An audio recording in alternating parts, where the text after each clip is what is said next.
వేసవి వచ్చిందంటే ఈ రోజుల్లో పిల్లలకు సెలవులనిపించవచ్చు. కానీ మా కాలంలో వేసవి అంటే ఒక్కటే, అమ్మమ్మ ఇంటికి ప్రయాణం. బస్సెక్కే రోజే హృదయం ఆనందంతో నిండిపోయేది. చిన్న స్టీల్ ట్రంక్ బాక్సు, 2 జతల బట్టలు, అమ్మ ఇచ్చిన జాగ్రత్తల మాటలు అన్నీ కలిపి ఒక చిన్న ప్రపంచం. బస్సు ధూళి లేపుతూ ఊళ్ళోకి చేరినప్పుడు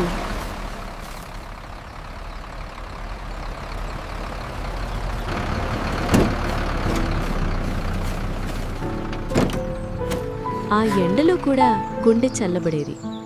ఎందుకంటే ఆ ఇంటి ముందర చేతులు చాచి నిలబడి ఉండేది మా అమ్మమ్మ.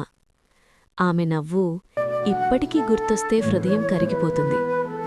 రా బంగారం అని ఒడిలోకి తీసుకునే ఆ క్షణం, ఆ ఒడిలో దాగిన ప్రేమ, అది నిజమైన స్వర్గం. సాయంత్రం పొలం దారి నుంచి వస్తున్న తాతయ్య చేతిలో పాలకాను,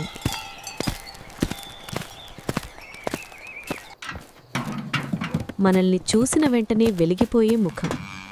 మేమంతా పరిగెత్తి వెళ్లి కౌగిలించుకునేవాళ్లం. ఆ ఒడిలో ఉండే ఆ భద్రత ఇప్పటికీ మనసులోనే ఉంది. అరటాకుపై వడ్డించిన వేడి అన్నం, నెయ్యి కరిగే ఆ వాసన, అమ్మమ్మ చేతితో పెట్టిన ముద్ద, అది ప్రేమ రుచి. ఉదయాన్నే పంపు దగ్గర నీళ్లు తోడే శబ్దం, చల్లటి నీరు బకెట్లో పడే చప్పుడు, ఆ శబ్దంతోనే మా రోజు మొదలయ్యేది. మట్టి పొయ్యిపై మరిగే నీళ్లు, పొగలో కలిసిన ఆ సుగంధం ఇంటంతా వెచ్చదనంతో నిండిపోయేది. వీధిలో గిల్లీడండా, పాదాలకు చెప్పుల్లేకుండా పరుగులు, దుమ్ములో దాగిన మా నవ్వులు, చెట్టెక్కి సీమచింతకాయలు కోసుకోవడం, కారం ఉప్పు వేసుకుని తినడం, ఆ పులుపు రుచి ఇప్పటికీ గుర్తుంది. గొడాములో దూడలతో ఆడుకోవడం, గడ్డివాసన, ఆ ప్రశాంతత, చిన్న ఆనందాల ప్రపంచం. మామిడి చెట్టు ఊయలపై ఊగుతూ ఆకాశం వైపు చూస్తూ ప్రపంచమంతా మనదేననిపించేది. మధ్యాహ్నం అందరం కలిసి భోజనం, తాతయ్య పక్కన కూర్చుని నవ్వులు పంచుకోవడం, ఇంటి మధ్యలో ప్రేమే ప్రధాన వంటకం. ఆరుపై పడుకుని ఫ్యాన్ గాలిలో నిద్రపోవడం, అమ్మమ్మ చేతి వీసే వీచిక, అది నిజమైన ప్రశాంతత. అష్టాచమ్మ ఆడుతూ ఓడిపోతే కోపం, గెలిస్తే గర్వం. అమ్మమ్మ నవ్వు మాత్రం ఎప్పుడూ గెలుస్తుండేది. ఇటుకలే వికెట్లు, మట్టిదారులే స్టేడియం. ఒక్క సిక్సర్ కొట్టినా ప్రపంచకప్ గెలిచిన ఆనందం. పొలాల్లో పరిగెత్తిన రోజులు, గాలిలో తేలిన స్వేచ్ఛ, ఆ పచ్చదనం ఇంకా నా కళ్లల్లో ఉంది. చెట్టెక్కి స్నేహితుల కోసం కాయలు కోసి ఇవ్వడం, చిన్న సహాయం కూడా పెద్ద ఆనందం. చల్లటి స్టీలు గ్లాసులో నీళ్లు తాగినప్పుడు వేసవి ఎండంతా మాయమైపోయేది. సాయంత్రం దేవాలయం గంట శబ్దం వినిపించగానే జేబులో ఉన్న నాణాలు గట్టిగా పట్టుకుని పరిగెత్తేవాళ్లం. ఆ చల్లటి తీపి రుచి వేసవికే ప్రత్యేకం. రంగురంగుల ఐస్ కాండీలు చేతిలో పట్టుకుని అరముక్క స్నేహితుడికిచ్చే సంతోషం, పంచుకున్నప్పుడే ఆ రుచి ఇంకాస్త తీయగా మారేది.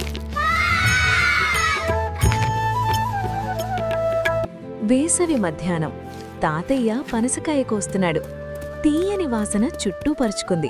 మేమంతా అతని చుట్టూ కూర్చున్నాం. ఒక్కో ముక్క చేతిలో పడగానే ముఖాల్లో నవ్వులు వికసించాయి.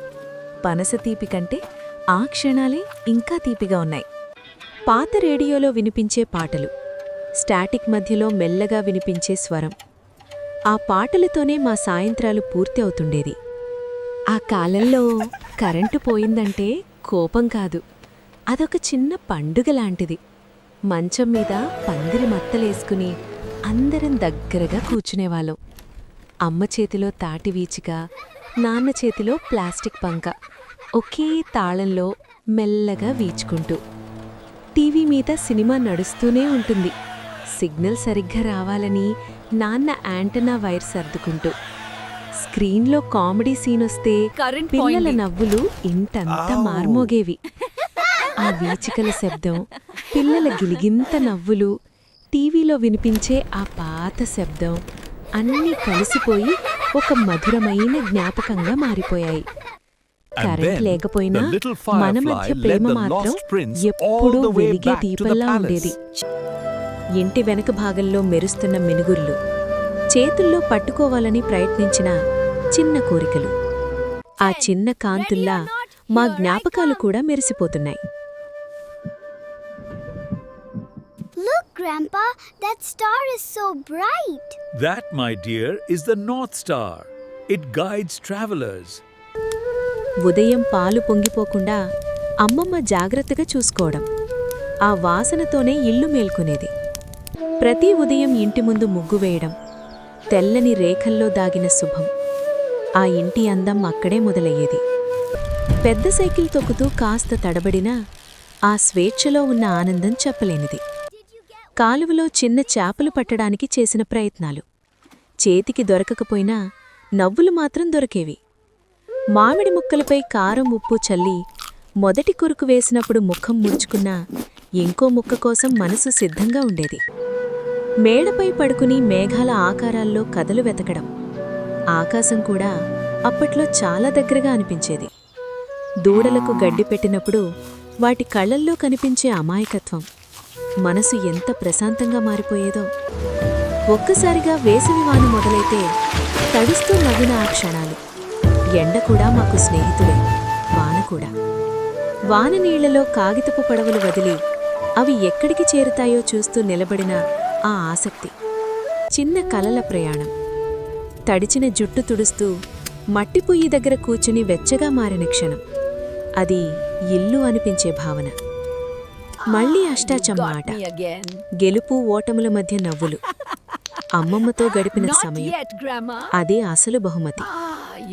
రాత్రి ఊరు నిశ్శబ్దంగా మారినప్పుడు చంద్రకాంతిలో మెరిసే పైకప్పులు, ప్రపంచం మొత్తం నిద్రపోయినట్టుండేది. సెలవులు ముగిసే రోజు చిన్న ట్రంక్ మళ్లీ నెమ్మదిగా మూసినప్పుడు హృదయం మాత్రం తెరిచే ఉండిపోయేది. తాతయ్య మెల్లగా చేతిలో పెట్టిన చిన్న నోటు, జాగ్రత్తగా ఉండు అన్న ఆ మౌన సందేశం. అమ్మమ్మ కౌగిలింతా కాస్త గట్టిగా అనిపించేది. ఆమె కళ్లల్లో మెరిసే నీరు, మనసులో దాచుకున్న ప్రేమ. బస్సు క్రమంగా దూరమవుతుంటే వాళ్లు చిన్నగా కనిపించినా మన జ్ఞాపకాల్లో మాత్రం ఎప్పుడూ పెద్దగానే ఉంటారు. ఇప్పుడు వేసవి గాలి తాకితే ఆ ఇల్లు గుర్తొస్తుంది, ఆ నవ్వులు గుర్తొస్తాయి, ఆ ప్రేమ గుర్తొస్తుంది. వేసవి సెలవులు ముగిశాయి, కాని అమ్మమ్మ ఇంటి జ్ఞాపకాలు మాత్రం ఎప్పటికీ ముగియవు. మన జీవితాల్లో ఒక చోటుంటుంది, మనం తిరిగి వెళ్లలేని చోటు, కాని మనసులో ఎప్పటికీ ఉండే చోటు. అది అమ్మమ్మ ఇల్లు. ఈ నిశ్శబ్ద క్షణాలు మీ మనసును తాకితే ఇంకొంచెం మాతో ఉండండి. ప్రకృతి మెల్లగా చెప్పే కథల కోసం గిబ్లీ నేచర్ విస్పర్స్ను సబ్స్క్రైబ్ చేయండి.